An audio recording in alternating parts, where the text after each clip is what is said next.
வணக்கம். இன்னைக்கு நம்ம பார்க்க போற ஒரு விஷயம் காசியோட சுவருக்குள்ள புதைஞ்சிருக்கிற ஒரு பழமையான ரகசியம்.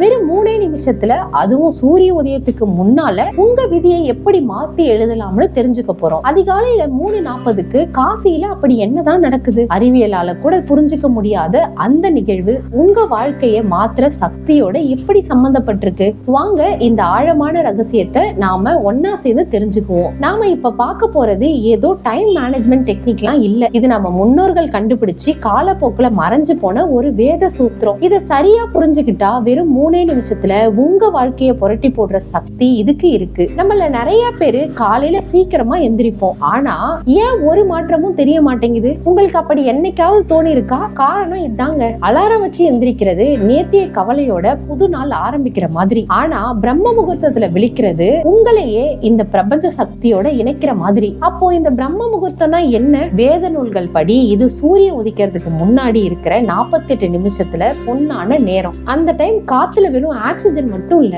பிரபஞ்சத்தோட உயிர் சக்தியான பிராணன் நிறைஞ்சு இருக்கு. அதனாலதான் தியானம் பண்றதுக்கும் சுயமாற்றம் அடைகிறதுக்கும் இது ஒரு பவர்ஃபுல்லான நேரமா இருக்கு. இது எவ்வளவு அழகான ஒரு உருவகம் இல்லையா?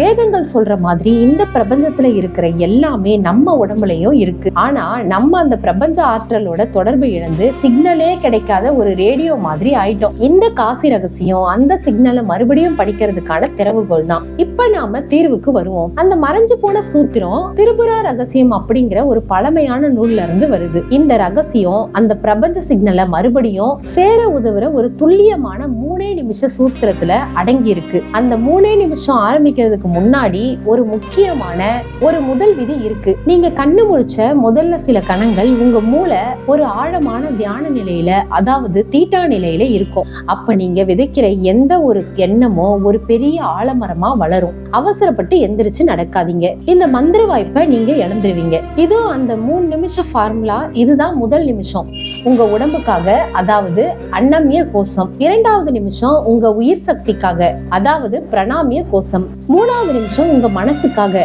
அதாவது மனோபய கோஷம். வாங்க ஒவ்வொரு படியையும் தெளிவா பார்க்கலாம். முதல் நிமிஷத்துல நீங்க அசையாம படுத்துக்கிட்டு உங்க கவனத்தை கால் விரல்ல இருந்து மெதுவா தலை உச்சி வரைக்கும் கொண்டு போகணும். உங்க உடம்புல உயிர் துடிச்சுக்கிட்டு இருக்கிறதையும் இந்த புது நாள் உங்களுக்கு கிடைச்ச ஒரு பரிசுங்கிறதையும் உணர்ந்து மனசார இந்த பிரபஞ்சத்துக்கு நன்றி சொல்லுங்க. நன்றியோட ஒரு நாளா ஆரம்பிக்கிறது இன்னும் பல நல்ல விஷயங்களை ஈர்க்கிறதுக்கான முதல் படி. 2வது நிமிஷத்துல உங்க முழு கவனமும் உங்க மூச்சுல இருக்கணும். மூச்சை உள்ள இழுக்கும் போது பிரபஞ்சத்தோட தங்க நிற சக்தி உங்க உடம்புல இருக்கிற ஒவ்வொரு செல்லுக்குள்ளையும் பாயிற மாதிரி கற்பனை பண்ணுங்க. மூச்சை வெளியே விடும் போது உங்க உடம்புல இருக்க அத்தனை எதிர்மறை எண்ணங்களும் நோய்களும் கருப்பு புகையா வெளியில போற மாதிரி உணருங்க. இதுக்கு பேரு சிவ சுவாச கிரியா. இது ஒரு சக்தி வாய்ந்த சுத்திகரிப்பு முறை. 3வது நிமிஷம் இது ரொம்ப ரொம்ப முக்கியமானது. இங்கதான் நம்ம ரொம்ப கவனமா இருக்கணும். நான் பணக்காரன் ஆக ஆசைப்படுறேன் அப்படின்னு எப்பவும் சொல்லாதீங்க. அப்படி சொன்னா உங்ககிட்ட பணம் இல்லைன்னு நீங்க பிரபஞ்சத்துக்கிட்ட சொல்றீங்க. அதுக்கு பதிலா நான் சக்தி வாய்ந்தவன், நான் என் இலக்குகளை அடைஞ்சிட்டேன்னு நிகழ்காலத்துல உறுதியா சொல்லி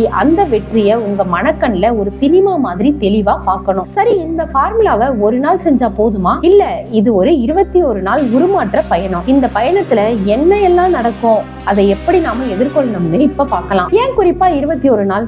இதுக்கு பின்னாடி ஒரு ஆழமான கணக்கு இருக்கு. நம்ம உடம்புல இருக்கிற 7 முக்கியமான சக்தி மயங்களான சக்கரங்களுக்கும் 3 அடுக்குகள் இருக்குதான். சோ 7 × 3 21. இந்த 21 நாள்ல இந்த 3 நிமிஷ டெக்னிக் மூலமா நம்ம முழு சக்தி மண்டலத்தையும் நம்ம சரி பண்றோம். இந்த 21 நாள் பயணத்தை நாம 3 கட்டமா பிரிச்சுக்கலாம். முதல் 7 நாள் நச்சு நீக்கம். அப்போ உடம்பு கொஞ்சம் எதிர்க்கும், தூக்கம் வரும், சோம்பேறித்தனமா இருக்கும், அதை தாங்கிக்கணும். அடுத்த 7 நாள் கவனித்தல். எண்ணங்கள் வெள்ளம் மாதிரி வரும், நீங்க அத ஒரு காட்சியா நின்னு கவனிக்கணும். கடைசி 7 நாள் சீரமைப்பு. இப்ப நீங்க நினைக்கிற விஷயங்கள் ரொம்ப வேகமா நிஜமா நடக்க ஆரம்பிக்கும். இந்த ஒரு வரி முதல் கட்டத்துல வரும் சவால்களை சந்திக்க நமக்கு ஒரு பெரிய தைரியத்தை கொடுக்குது. பார்க்கடல்ல கடையும் போது அமிர்தம் வர்றதுக்கு முன்னாடி ஆழக்கால விஷம் தான் வந்துருச்சு. சிவன் அதை தன்னுடைய தொண்டையில தாங்கிக்கிட்டாரு. அதே மாதிரி முதல் வாரத்துல வெளியே வரும் சோம்பல், பய மாதிரியான விஷயங்களை நாம நீலகண்டனா மாதிரி தாங்கிக்கணும். இந்த பயணம் 21வது நாளோட முடியறது இல்ல. உண்மையில அங்க அங்கதான் ஆரம்பிக்குது. இது ஏதோ ஒரு சேலஞ்ச் முடிக்கிற மாதிரி இல்ல, இது ஒரு சக்தி வாய்ந்த ஆற்றலை எடுத்துக்கிற மாதிரி. இந்த ஆற்றலை தக்க வச்சுக்க பயிற்சி ரொம்ப முக்கியம். இது ஒரு மனநிலை மாற்றம். உங்க வாழ்க்கையோட முழு கட்டுப்பாடு உங்க கையில தான் இருக்கிறதுங்கிறத உங்களுக்கு உணர்த்துற ஒரு பயணம் தான் இது. இந்த முழு பயிற்சியோட மைய கருத்தும் அதேதான். சிவோகம் பிரம்மாம்சமி, நான் தான் அந்த பிரம்மம்சம். நீங்க விதியோட கையில இருக்கிற ஒரு பொம்மை கிடையாது. உங்க யதார்த்தத்தை உருவாக்குற முழுமையான சக்தி உங்ககிட்டயே இருக்கு. அதை உணருங்க. நாளைக்கு அதிகாலை 3:40 உங்களுக்காக காத்துக்கிட்டு இருக்கு. இந்த சக்தி வாய்ந்த பயணத்தை ஆரம்பிக்க நீங்க தயாரா? உங்க விதி உங்க கையில. அதை எழுத வேண்டிய நேரம் இது. Her her Mahadev. நன்றி, வணக்கம்.